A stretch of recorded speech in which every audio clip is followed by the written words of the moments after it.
Welcome to D6. This is professor Vinod Kumar. The rebel, my biography. మీరు ఈ rebel అనే పదాన్ని ఎందుకు నేను చూస్ చేసుకోవాల్సి వచ్చింది? అసలు వినోద్ కుమార్ అనే వాడికి రెబల్ అనే పదం సూటబుల్ అవుతుందా కాదా? ఈ అంశాన్ని ఇవాళ మనం చర్చిద్దాం. ఇవాళ రెబల్ అంటే తిరుగుబాటుదారుడు తెలుగులో అర్థం. నా చిన్నతనం నుండి కూడా నేను తిరుగుబాటుదారుగానే నేను ఇవాళ మొదలయ్యా. పుట్టినప్పటి నుండి తల్లి గర్భంలో నుండి ఒక రకంగా చెప్పాలంటే ఏడుస్తూ బయటికి వస్తాం కాబట్టి తల్లి గర్భం నుండి బయటకు వచ్చినప్పుడు కూడా ఏడుస్తూ బయటకు వచ్చే ప్రతి పిల్లవాడు ఒక తిరుగుబాటుదారుడు నా దృష్టిలో. తన్నుకొని వస్తాం, సమాజం తల్లి కడుపు నుండి తన్నుకొని బయటికి వస్తాం.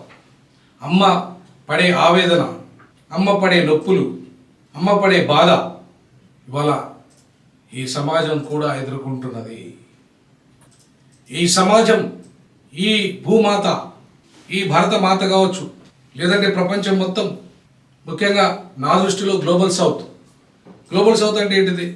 గ్లోబల్ నార్త్, గ్లోబల్ సౌత్ అంటే బాగా డబ్బున్న ఎదిగిన ఆయా దేశాల్లో ప్రాంతాలు. ఫర్ ఎగ్జాంపుల్ తెల్ల అమెరికా, నల్ల అమెరికా, అలాగే సౌత్ కొరియా, నార్త్ కొరియా. తెల్ల సౌత్ కొరియా, నల్ల నార్త్ కొరియా, తెల్ల నార్త్ కొరియా, సౌత్ కొరియా, నల్ల సౌత్ కొరియా, అలాగే సౌత్ ఆఫ్రికా, అలాగే south China, north China, south Britain, north Britain, south India, north India.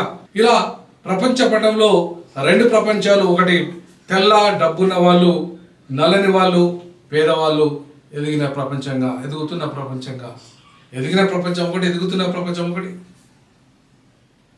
దోపిడీ ప్రపంచం ఒకటి, దోపిడీ దారులు ఒకటి, దోపిడీ కులాలు ఒకటి, పీడిత కులాలు ఒకటి, దోపిడీ మతాలు ఒకటి, పీడిత మతాలు ఒకటి. సేమ్ మతంలోనే, ఒకే మతంలోనే తెల్లవాళ్ళు ఆధిపత్య వర్గాలు, అగ్రవర్ణాలుగా చెప్పుకుంటున్న వాళ్ళ ఆధిపత్యము, కింది కులాల బాధిత వర్గం. అలాగే ప్రతి మతంలో కానీ ప్రతి కులంలో డబ్బున్న వాళ్ళు, డబ్బు లేని వాళ్ళు, అలాగే ప్రతి కులంలో కూడా ఇవాళ దళితీకరణ అని కొంతమంది మేధావులు, మార్గీకరణ అని కొంతమంది మేధావులు రాస్తున్న సూత్రీకరణలు తప్పు. డబ్బున్న మా మాదిగ కమ్యూనిటీ డబ్బు లేని మా మాదిగలను చేసుకోరు. పేదలు చేసుకోరు. అంటిల్ అన్లెస్ వాడు విద్యావంతుడై చదువుకొని మళ్ళీ ఉన్నత ఉద్యోగం అయితే ఐఏఎస్, ఐపీఎస్ లేదా గ్రూప్ 1 ఆఫీసరు అయితే తప్ప, ప్రొఫెసరు అయితే తప్ప, డాక్టరు, ఇంజనీరు అయితే తప్ప చేసుకోరు. మా కులమే కాదు, ప్రతి కులంలో ఈ పరిస్థితే, బ్రాహ్మణ కులంలో కూడా. సో కాబట్టి ఇవాళ కులంలోనే వర్గం ఉంది, వర్గంలోనే కులం ఉంది, అలాగే మతంలో వర్గం ఉంది, మతంలో ప్రాంతంలో వర్గం ఉంది, కులం ఉంది. అలాగే భాషలో ఆధిపత్య భాషలు వేరు, సామాన్య ప్రజలు మాట్లాడే భాషలు వేరు, ఆధిపత్య దేశాలు వేరు, సామాన్య దేశాలు వేరు, మధ్యతరగతి దేశాలు వేరు.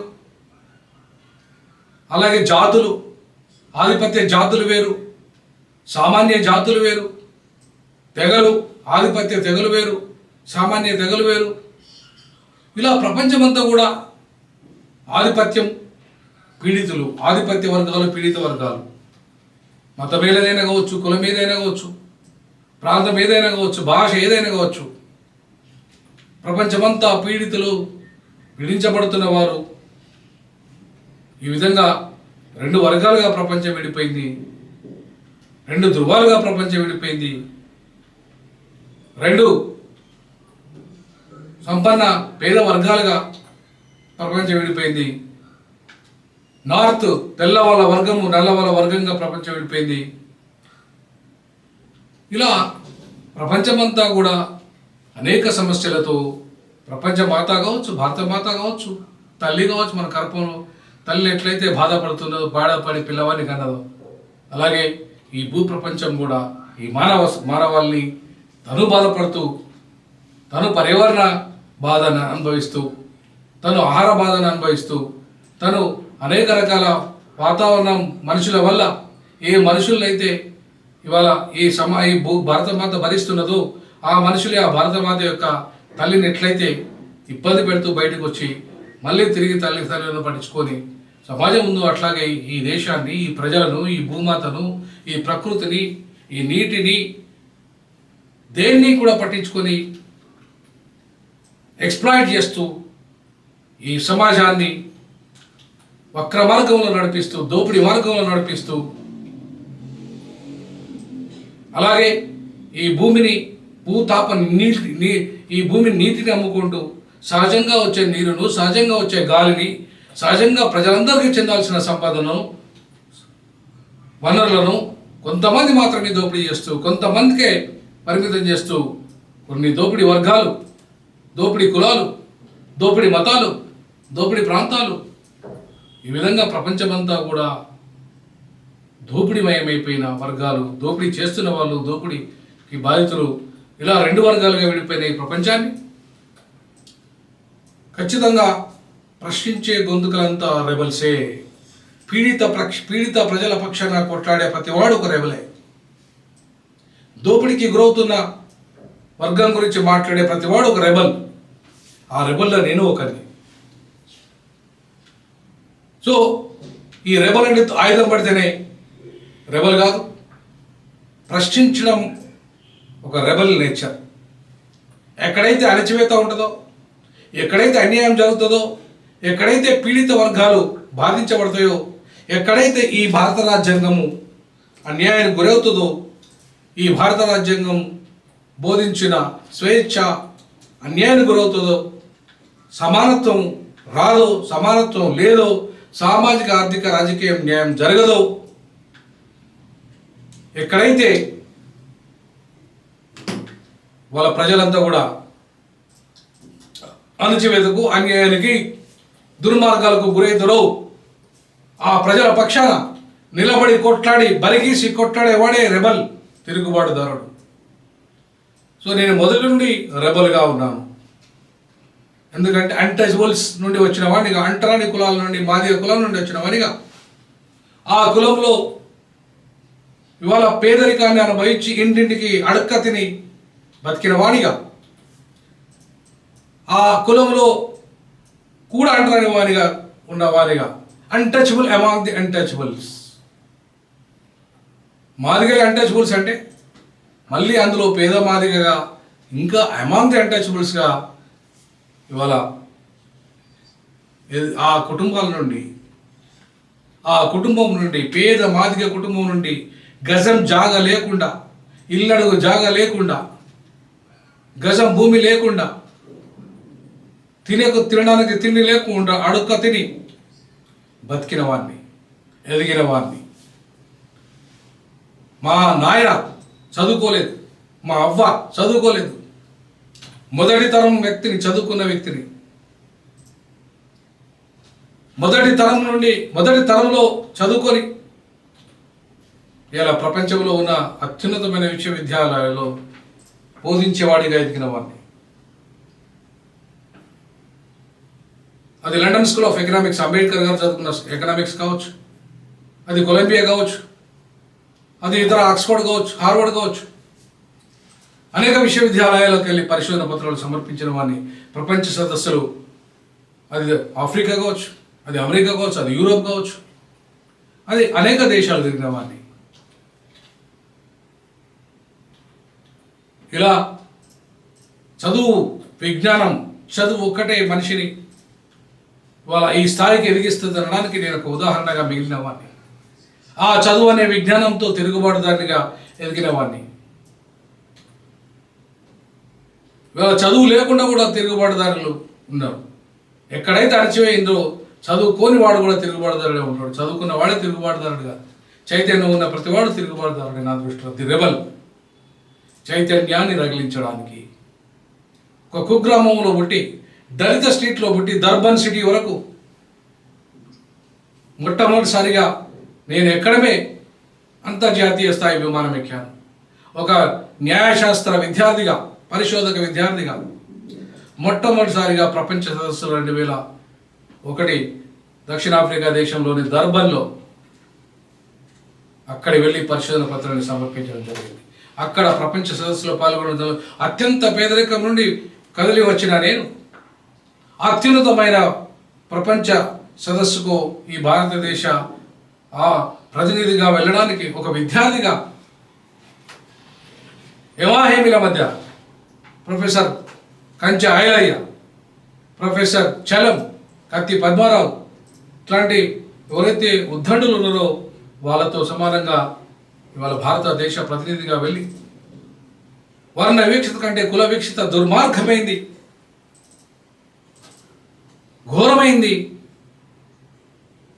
అడుగడుగున రంగు ఒకటైనా సరే, వర్ణ వీక్షితలో రంగు తెల్లగా నల్లగా వేరు కనబడుతుంది, కానీ ఒకటే రంగులో ఉండి అడుగడుగున అవమానాలు, అన్యాయాలు, అణచివేత ఎదుర్కొని ఇవాళ అంటరానితనాన్ని అనుభవిస్తూ రాష్ట్రపతి స్థాయికి ఎదిగినప్పటి నుండి కూడా ఇలా అవమానాలను భరిస్తున్న పరిస్థితి. చీఫ్ జస్టిస్ ఆఫ్ ఇండియా స్థాయికి ఎదిగిన అవమానాలు దళితులు ఎదుర్కొన్న పరిస్థితి. ఎంత ఉన్నతమైన పదవులున్నా నువ్వు దళితుడివైతే అంటరాని వాడివైతే అణచివేత తప్పదు.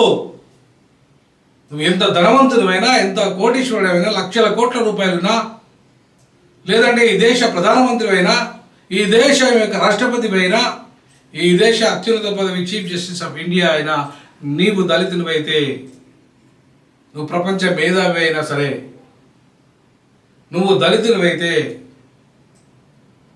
నువ్వు అంటరాని వాడివైతే నువ్వు అరువునివే, అణచివేతకు కులహీనుడివే.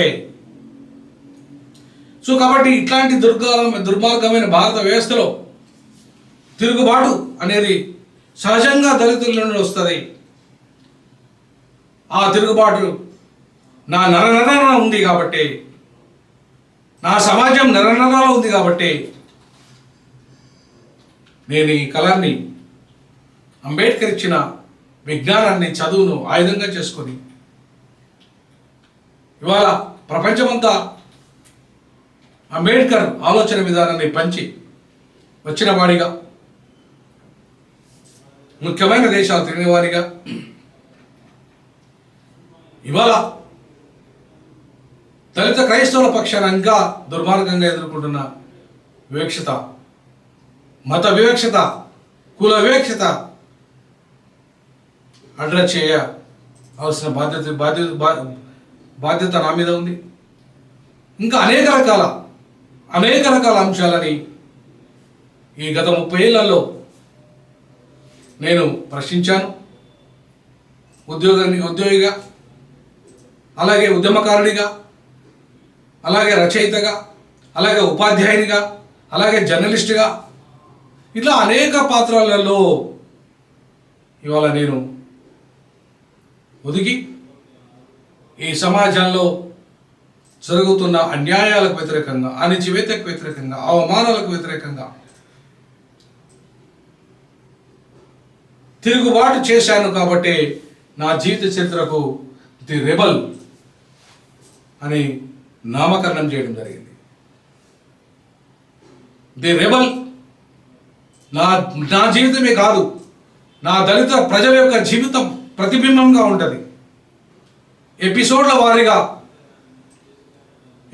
వారీగా ఒక్కొక్కటిగా చిన్నతనం నుండి నా ఊరు, నా పరిస్థితి నుండి మొదలుకుంటే నేను అంతర్జాతీయ స్థాయికి ఎదిగిన తీరు వరకు ప్రతిదీ కూడా నేను వివరించదలుచుకున్నాను. ప్రజలకు ముందు పెట్టదలుచుకుని చర్చకు. ప్రజలారా, ఇవాళ ఒక వినోద్ కుమార్ అనేవాడు అత్యంత పేదరికం నుండి అత్యున్నతమైన dean, the youngest dean in the Osmania, 107 years ఉస్మానియాలో ఎదగడానికి అవకాశం ఎట్లా ఏర్పడేది? ఏ రకమైన తిరుగుబాటుతో ఎవరికి లొంగకుండా, ఎవరి దగ్గర బానిస కాకుండా, ఎవరికి అమ్ముడు పోకుండా నా స్వంత అస్తిత్వాన్ని, పూలే అంబేద్కర్ పెరియార్ మార్గాన్ని, బాబాసాహెబ్ అంబేద్కర్ ఆలోచన విధానాన్ని గత 30-40 ఏళ్ళుగా నా జీవితంలో ఆచరిస్తూ వచ్చిన అనుభవాల్ని ఒక్కొక్కటిగా, ఒక్కొక్క ఎపిసోడ్గా మీ ముందు ఒక ధారావాహికగా తీసుకురావాలనుకుంటున్నా. అట్లీస్ట్ వారంలో ఒక 2 ఎపిసోడ్స్ని మీ ముందు ఉంచాలనుకుంటున్నా, లేదంటే వారంలో ఒక 3 ఎపిసోడ్లు, ఒక్కొక్క వారంలో ఒక 3 ఎపిసోడ్లు వారిగా ఒక్కొక్క అంశాన్ని మీ ముందుకు పెట్టాలనుకుంటున్నా. నా జీవితంలో జరిగిన సంఘటనలు, అవమానాలు, అన్యాయాలు, అణచివేత, ఉద్యమాల్లో ఎదుర్కొన్న సవాళ్ళు, ప్రతి సవాళ్ళు, విద్యారంగంలో ఎదుర్కొన్న సవాళ్ళు, ప్రతి సవాళ్ళు, వ్యక్తిగత జీవితంలో ఎదుర్కొన్న సవాళ్ళు, ప్రతి సవాళ్ళు, ఇలా అనేక అంశాల మీద మీ ముందు ఉంచదలుచుకున్నా, మీ ముందు చర్చ పెట్టదలుచుకున్నా. అందుకే ది రెబల్ని ప్రారంభిస్తున్నా. ఈ ది రెబల్ నిన్నటి 23 తారీఖున డిసైడ్ అయ్యారు. నిన్న తయారు చేసిన ఈ థంబ్నెయిల్ ఏదైతే ఉందో, ఈ థంబ్నెయిల్ ది రెబల్ అనే ఈ థంబ్నెయిల్ ఏదైతే ఉందో, ఈ థంబ్నెయిల్ నిన్న మీ ప్రజల ముందు ఉంచిన చాలామంది, వేలాది మంది దానికి లైకులు చేశారు. చాలామంది దాన్ని స్వాగతించారు. జస్ట్ పెట్టిన వెంటనే చాలా లైకులు వచ్చాయి. కాబట్టి ఇంకా ఈ నా యొక్క వ్యక్తిగత జీవిత వివరాలన్నింటినీ ఒక్కొక్కటి వారిగా మీ ముందుంచాల్చుకున్నా. ఇది కేవలం ఇంట్రడక్షన్ మాత్రమే. ఈ రెబల్ ఆయుధాన్ని పట్టడు, ఆలోచనతో ఉంటాడు. ఈ రెబల్ తన యొక్క ఆలోచనని, అంటే ఈ సమాజంలో ఒక ఆలోచనని ఒక స్లోగన్ ఇస్తే అది మొత్తం సమాజాన్ని ఎట్లా మార్చగలదు. ఒక కాన్షీరామ్, ఓట్ హమారా రాజు తుమారా నహీ చలేగా అని, ఓట్లు మావి, అధికారం మీద ఇకపై చెల్లదు, ఇకపై సాగదనే ఒక ఆలోచన విధానాన్ని, ఒక ఆలోచనని ఇవాళ ఒక తూటాలాగా పేల్చి దేశ రాజకీయాల్ని సమూలంగా మార్చగలిగే స్థితి ఒక ఆలోచనకు ఉంటుంది. A idea can change your life. ఒక విజ్ఞానం, ఒక ఆలోచన ఈ సమాజ మార్పుకు దారితీస్తుంది. అందుకే రక్తపాత రహిత విప్లవాన్ని కోరుకుంటున్న వ్యక్తిగా విజ్ఞానం అనే ఆయుధాన్ని ఒక విజ్ఞానం, ఒక రాజ్యాంగం ద్వారా, వివిధ విజ్ఞాన పుస్తకాల ద్వారా లభించిన జ్ఞానం ఏదైతే ఉందో ఆ జ్ఞానాన్ని పంచుకునే ఒక జ్ఞాన యోధుడిగా, ఒక జ్ఞాన తిరుగుబాటు యోధునిగా మీ ముందుకు నా జీవిత విశేషాలను వివరించాలనుకుంటున్నా. తప్పకుండా దీన్ని ఆదరిస్తారని, ఖచ్చితంగా రానున్న రోజుల్లో అనేక విషయాల పట్ల చర్చకు ఇది దారితీస్తుందని నేను తెలియజేస్తూ, ఈరోజు వరకు ఇంతటితో ది రెబల్ ప్రారంభ ఇంట్రడక్షన్ కార్యక్రమాన్ని, డిస్కషన్ను ముగిస్తున్నా. జై భీమ్, జై పులే, జై పెరియార్.